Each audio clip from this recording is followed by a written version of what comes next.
Bismillahirrahmanirrahim. Perkenalkan, nama saya Aditya Wiratama dengan NIM 1052511000323. Fakultas Agama Islam, jurusan Hukum Ekonomi Syariah, dan tugas mata kuliah yaitu Akidah yang judulnya Iman kepada Nabi dan Rasul. Oke, baik. Dengan nama Allah yang Maha Pengasih dan Maha Penyayang, segala puji baginya serta salawat dan salam senantiasa tercurahkan kepada junjungan kita Nabi Muhammad SAW serta para rasul dan nabi yang terdahulu. Dalam konteks iman kepada nabi dan rasul, kita dibawa kepada dasar keyakinan yang menjadi salah satu rukun iman dalam ajaran Islam. Iman kepada nabi dan rasul bukanlah sekedar pengakuan atas kebenaran mereka, tetapi sebuah tanda ketulusan hati yang mengakui bahwa mereka adalah utusan Allah Subhanahu wa taala yang ditugaskan untuk membimbing umat manusia menuju jalan yang lurus. Betul, Ganda. Oke, baik, saya di sini sebagai moderator dengan tema materi kelompok kami yaitu iman kepada nabi dan rasul. Ketika kita memahami dan merenungi makna iman kepada nabi dan rasul, kita sekaligus mengakui bahwa Allah Subhanahu wa taala dengan kebijaksanaannya telah mengutus utusan-utusannya untuk menyampaikan petunjuk hidup dan wahyu kepada umat manusia. Nabi dan Rasul bukanlah sekedar pemimpin yang terpilih oleh masyarakat, melainkan utusan langit yang membawa pesan-pesan ilahi untuk membimbing umat agar menjalani kehidupan dengan penuh ketaatan dan keberkahan. Oleh karena itu, iman kepada Nabi dan Rasul bukanlah sekedar formalitas, tapi sebuah landasan yang kuat memberikan arah dan makna dalam perjalanan hidup umat Islam. Oke, baik, langsung saja ke pembahasan materi kelompok kami. Saya serahkan kepada pemateri pertama untuk membawakan materinya. Kepada pemateri pertama saya persilahkan. Baik, langsung saja saya akan membacakan poin A pertama. Pengertian Nabi dan Rasul. Nabi dan Rasul adalah manusia yang dipilih secara tidak langsung oleh Allah Subhanahu wa taala untuk mengajarkan tauhid kepada umat manusia melalui penerimaan wahyu. Di antara para nabi dan juga yang merupakan rasul, yakni seorang yang mendapat wahyu Allah dan wajib menyebarkan ajarannya. Jadi nabi adalah seorang yang ditinggikan derajatnya dengan diberikan berita wahyu dari Allah. Sedangkan rasul berasal dari kata arsalah, artinya mengutus. Dengan demikian, rasul adalah seorang yang diutus oleh Allah untuk menyampaikan pesan atau risalah kepada manusia. Bagian 1. Rasul. Jamaknya rasul yang berarti utusan. Al-Quran sering menyebut al-mursalun, orang-orang yang dikirim sebagai seorang utusan Tuhan yang mengajarkan agama atau wahyu yang baru. Al-Quran menyebutkan beberapa orang dari kelompok ulul azmi, pemilik keteguhan Al-Quran. Sekalipun Al-Quran tidak menyebutkan mereka yang tergolong kelompok ini, namun sejumlah musafir mengajukan nama kelompok ulul azmi ini. Yang kedua, Nabi adalah seorang utusan Tuhan yang membawakan ajaran agama Islam yang telah dibawakan oleh Rasul sebelumnya. Seorang Nabi juga disebut sebagai Basyir, orang yang membawa berita gembira, dan disebut juga sebagai dari Nadzir, orang yang menyampaikan peringatan sesuai dengan ajaran yang disampaikannya. Sedangkan Rasul di samping untuk dirinya sendiri juga mempunyai beban risalah, maksudnya disampaikan menerima wahyu kenabian untuk dirinya sendiri, juga mempunyai tugas untuk menyampaikan wahyu itu kepada kaumnya. Rasul berkewajiban untuk mengajak kaumnya ke jalan yang benar. Dengan demikian dapat dikatakan bahwa setiap rasul adalah nabi yang sebaiknya setiap nabi belum tentu seorang rasul. Islam menjadikan iman kepada Nabi dan Rasul sebagai salah satu rukun akidah Islamiyah, rukun iman. Allah Subhanahu wa Ta'ala bersabda, "Amannar rasulu bima unzila ilaihi mir rabbi wa mu'minun. Kullun amana billahi wa malaikati wa kutubihi wa rusulihi wa nufarriqu baina ahadim min rusuli wa qalu sami'na wa ata'na ghufranaka rabbana wa ilaikal masyir." Rasul Muhammad beriman kepada apa yang diturunkan kepada Al-Quran dari Tuhannya. Rasul Muhammad berikan kepada apa yang diturunkan kepadanya Al-Quran dari Tuhannya. Demikian pula orang-orang yang beriman. Semua beriman kepada Allah Subhanahu wa Ta'ala, malaikat-malaikatnya, kitab-kitabnya, dan rasul-rasulnya. Mereka berkata, "Kami tidak membeda-bedakan seorang pun dari rasul-rasulnya." Dan mereka berkata, "Kami dengar dan kami taat. Ampunilah kami ya Tuhan kami, dan kepadamu tempat kami kembali." Surah Quran Al-Baqarah ayat 285. Semua dari 25 nabi dan rasul yang wajib kita imani memperoleh gelar Ulul Asmi. Ulul Asmi adalah gelar keistimewaan yang diberikan Allah Subhanahu wa Ta'ala kepada 5 nabi. Semua nabi dan rasul yang memperoleh gelar Ulul Asmi ini memiliki sejumlah kriteria antara lain sebagai berikut. Yang pertama, memiliki kesabaran yang tinggi dalam berdakwah. Yang kedua, senantiasa memohon kepada Allah Subhanahu wa Ta'ala agar tidak menurunkan azab kepada kaumnya. Yang ketiga, senantiasa berdoa agar Allah memberi hidayah kepada kaumnya. Keempat, memiliki mukjizat luar biasa dibandingkan para nabi yang lain. Dari 25 rasul Allah yang wajib kita ketahui, hanya 5 rasul yang mendapatkan gelar ini. Ini adalah gelar tertinggi dan istimewa di tingkat para nabi dan rasul, sebagai yang telah dijelaskan sebelumnya. Ulul Asmi adalah sebuah gelar keistimewaan yang diberikan kepada nabi dan rasul yang memiliki keteguhan dan ketabahan dalam menghadapi tantangan dan cobaan selama menjalankan perintah dakwah. Ulul Asmi adalah gelar keistimewaan yang diberikan kepada 5 nabi rasul, yaitu Nabi Nuh, Nabi Ibrahim, Nabi Musa, Nabi Isa, dan Nabi Muhammad SAW. Sekian dari pembacaan saya kembalikan kepada moderator. Oke, baik, terima kasih kepada Kakanda pemateri pertama yang telah membawakan materi kelompok kami. Saya teruskan kepada pemateri kedua. Kepada pemateri kedua saya persilahkan. Baik, Assalamualaikum warahmatullahi wabarakatuh. Saya akan melanjutkan pembacaan materi kedua. Bagian B, nama-nama Nabi dan Rasul beserta mukjizatnya. Nabi dan Rasul menjadi utusan Allah Subhanahu wa Ta'ala untuk menyebarkan agama Islam. Nabi dan Rasul memiliki peran penting bagi setiap manusia. Terdapat 25 Nabi dan Rasul yang wajib dipahami setiap umat Islam. Setiap kisah dan mukjizatnya dapat memperkuat keimanan kepada Allah Subhanahu wa Ta'ala. Dan ada beberapa nama Nabi dan Rasul tersebut.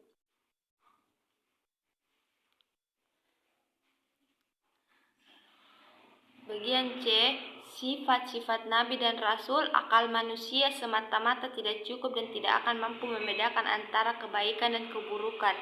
Di balik alam nyata itu terdapat perkara-perkara gaib yang tidak mungkin diketahui manusia kecuali melalui wahyu dan lewat syariat, seperti keimanan kepada Allah dengan sifat-sifatnya yang luhur, keimanan kepada para malaikat, kebangkitan dari kubur, menghadapi pengadilan Tuhan, dan sebagainya.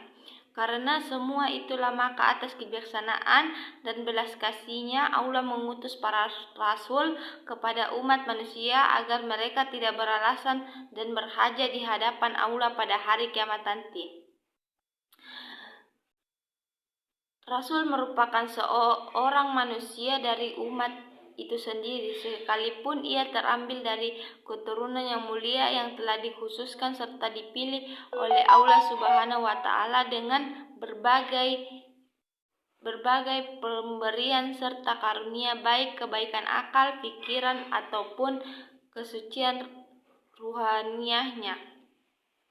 Sifat-sifat yang wajib bagi Rasul as-sidik, artinya wajib bagi tiap hari Rasul itu bersifat benar atau jujur.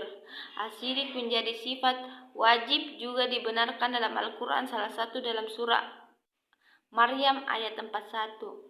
Allah Subhanahu wa Ta'ala berfirman, "Washkur fil kitabi Ibrahim innahu kana shadiqin nabiyya." Dan ceritakanlah Muhammad kisah Ibrahim di dalam kitab Al-Quran, sesungguhnya dia seorang yang sangat mencintai kebenaran dan seorang nabi.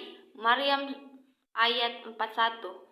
Bi al-amanah, artinya kepercayaan. Wajib bagi tiap-tiap rasul itu bersifat amanah atau dapat dipercayai dan dapat dipercayakan padanya segala sesuatu. At-tabligh artinya menyampaikan, wajib bagi tiap-tiap rasul itu bersifat menyampaikan. Al-fatona artinya cerdik, bijaksana, wajib bagi tiap-tiap rasul itu bersifat cerdik dan bijaksana. Firman Allah dalam mensifati Nabi Ibrahim, "Walaqad ataina Ibrahima rusyadahu min qablu wa kunna bihi alimin." Artinya, dan sesungguhnya telah kami anugerahkan kepada Ibrahim hidayah kebenaran sebelum Musa dan Harun, dan adalah kami mengetahui keadaannya. Surah Al-Anbiya ayat 51. Semua nabi dan rasul diberi akan kecerdasan oleh Allah dengan sangat sempurna. Mereka juga memiliki pemikiran yang cemerlang agar dapat mematahkan argumentasi kaumnya. Ringkasan sifat-sifat mustahil bagi Rasul ialah al-kizbu, artinya dusta, al-kitman, artinya menyembunyikan, al-balat, artinya bodoh. Adapun sifat-sifat jaiz bagi Rasul ialah sifat-sifat kebolehan yang berupa sifat-sifat manusiawi, bisa seperti yang dimiliki oleh orang biasa pada umumnya, asalkan sifat-sifat tersebut tidak mengurangi martabat kerasulannya yang mulia itu. Sifat-sifat manusia biasa itu misalnya ialah makan, minum, tidur, kawin, sedih, gembira, dan sebagainya.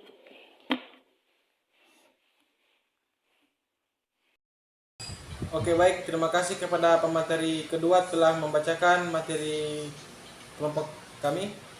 Saya serahkan lagi kepada pemateri ketiga untuk membawakan materi kelompok kami. Kepada pemateri ketiga saya persilahkan.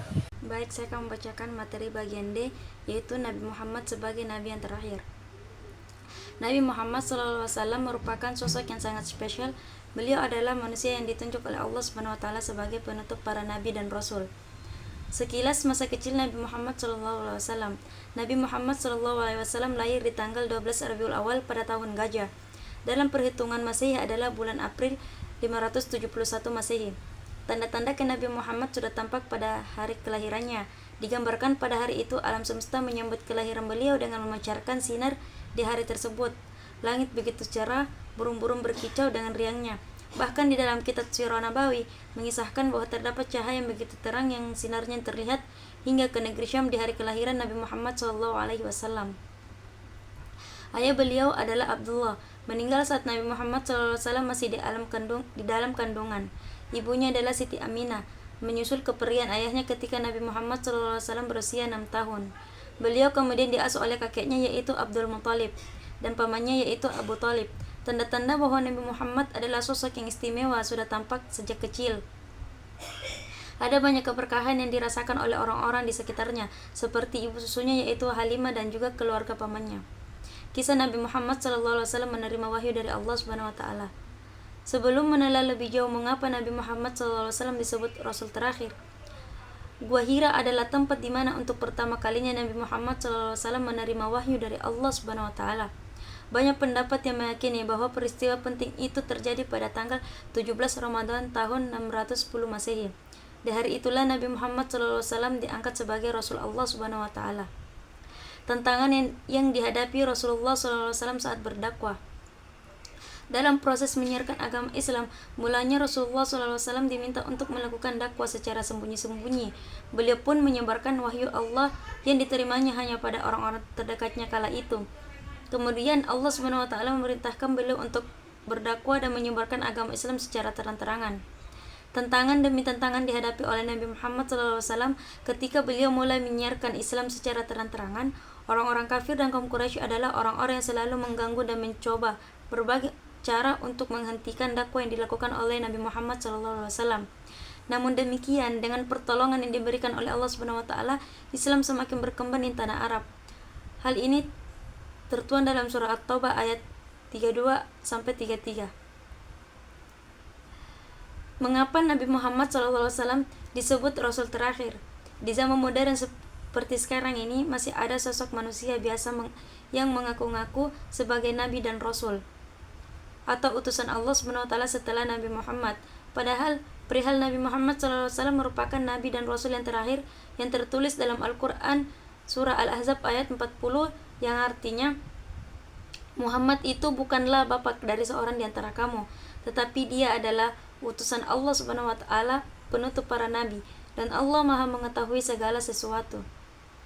Allah Subhanahu wa taala memilih siapa yang menjadi nabi dan rasul terakhirnya. Nabi Muhammad SAW pun menyandang gelar Khataman Nabiyyin yang artinya adalah nabi yang paling terakhir. Rasulullah SAW juga merupakan orang yang menyempurnakan ajaran-ajaran yang dibawa oleh nabi dan rasul sebelum beliau. Allah Subhanahu wa taala pun memberikan mukjizat berupa kitab suci Al-Qur'an yang menjadi pedoman dan petunjuk umat Islam dalam menjalankan kesehariannya di dunia, guna memperoleh bekal yang cukup untuk di akhirat kelak. Ini alasan mengapa Nabi Muhammad SAW disebut Rasul terakhir. Ketetapan ini sudah menjadi ketetapan Allah Subhanahu wa taala yang Maha Kuasa. Sesungguhnya Allah Subhanahu wa taala adalah sebaik-baiknya perencana bagi hambanya. Amalan Nabi Muhammad SAW yang patut dicontoh semua perilaku, tutur kata, dan amalan-amalan Nabi Muhammad SAW yang dilakukan semasa hidup patut menjadi contoh dan untuk umat Islam. Cukup sekian, saya kembalikan kepada moderator. Oke, baik, saya teruskan kepada pemateri terakhir, yaitu pemateri kelompok kami, yaitu dengan saya sendiri, dengan materi iman kepada para nabi dan rasul Allah. Iman kepada para nabi dan rasul Allah merupakan salah satu rukun iman yang penting.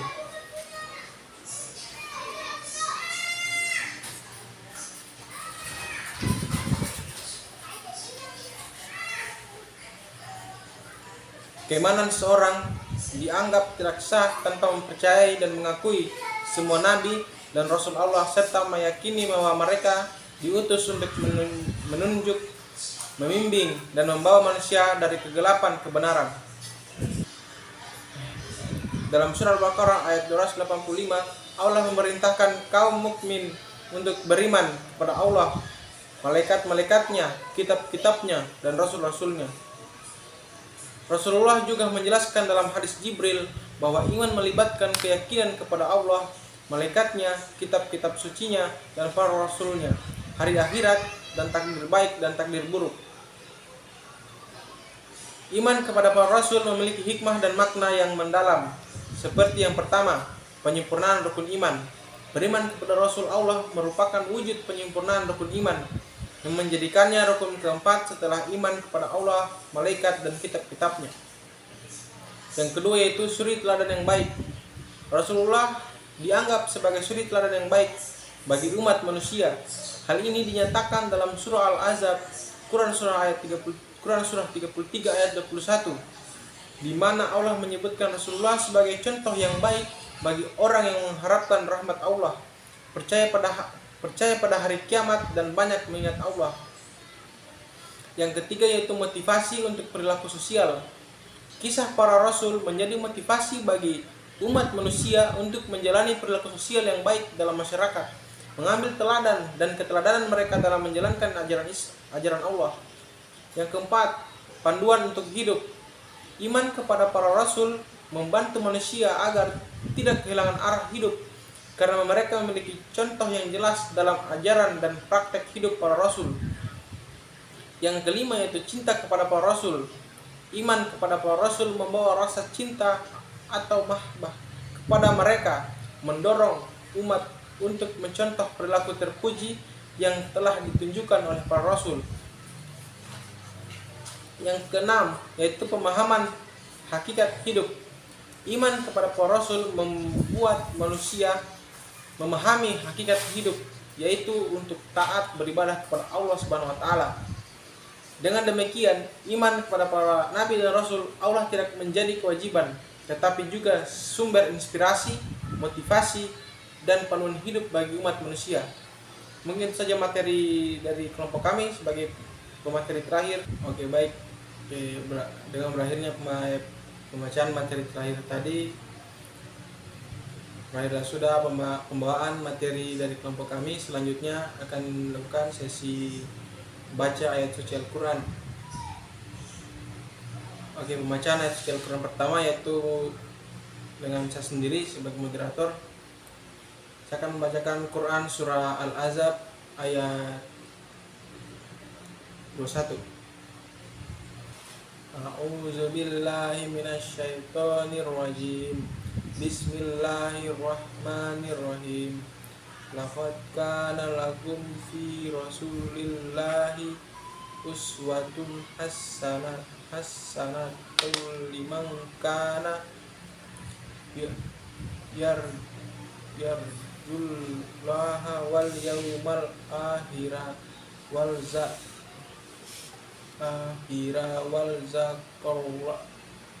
zakarallaha katsira. Oke, baik, terima kasih. Selanjutnya akan dibawakan kepada pembacaan ayat suci Al-Quran pada pemateri pertama. Baik, saya akan membacakan Al-Ahzab ayat 21. A'udzu billahi minasyaitonir rajim. Bismillahirrahmanirrahim. Laqad kana lakum fi Rasulillahi uswatun hasanatul liman kana yarjullaha wal yawmal akhirah wa zakarallaha katsira. Sadaqallahul azim. Selanjutnya saya akan membacakan surah Maryam ayat 41. A'udzu billahi minasyaitonir rajim. Bismillahirrahmanirrahim. Waskur fil kitabi Ibrahim innahu kana siddiqan nabiyya. Baik, saya akan membacakan surah Al-Ahzab ayat 40. A'udzu billahi minasyaitonir rajim. Bismillahirrahmanirrahim. Ma kana Muhammadun aba ahadin min rijalikum walakin Rasulullahi wa khataman nabiyyin wa kana Allahu bikulli syai'in alima. Shadaqallahul azim. Oke, terima kasih. Itulah tadi pembacaan surah suci Al-Quran dari teman-teman kelompok kami. Kita masuk ke sesi selanjutnya, yaitu sesi pertanyaan yang akan dijawab pada pemateri. Saya persilakan pada para kakak pemateri, apakah ada soal yang dijawab? Saya serahkan kepada pemateri pertama untuk menjawab soalan. Baik, langsung saja saya akan menjawab pertanyaan dari saudari tersebut. Bagaimana iman kepada Nabi dan Rasul mempengaruhi tindakan sehari-hari seorang Muslim? Jadi, iman kepada Nabi dan Rasul tidak hanya bersifat teonetis, melainkan mempengaruhi perilaku dan tindakan sehari-hari seorang muslim. Keyakinan ini mendorong Islam untuk mengikuti contoh yang baik yang diberikan oleh Nabi dan Rasul dalam kehidupan mereka, baik itu dalam aspek ibadah atau akhlak.